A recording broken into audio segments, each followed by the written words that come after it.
امام علی علیہ السلام کی خدمت میں ایک شخص آ کے عرض کرنے لگا، یا علی علیہ السلام، انسان کا وہ کون سا عمل ہے جس عمل سے گھر کی طرف برکت اور رزق کے دروازے بند ہو جاتے ہیں؟ بس جیسے ہی یہ پوچھا گیا تو امام علی علیہ السلام نے فرمایا، اے شخص، میں نے اللہ کے رسول صلی اللہ علیہ وآلہ وسلم سے سنا کہ جس گھر میں گھر کی عورتیں روتی ہیں، اپنے مردوں کی اعمال کی وجہ سے دکھی ہوتی ہیں، تو اللہ اس گھر کی طرف رزق و برکت کے دروازے بند کر دیتا ہے، کیونکہ اللہ نے اولاد کو مرد کے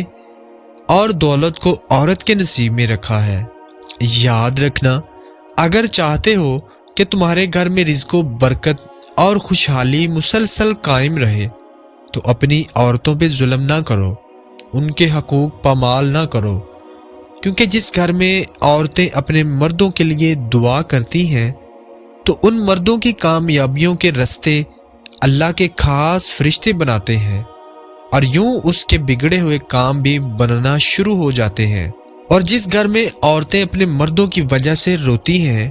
تو چاہے وہ مرد کتنی بھی محنت کرتے ہوں، وہ اپنے کاموں میں مشکلات اور رزق میں تنگی پاتے ہیں۔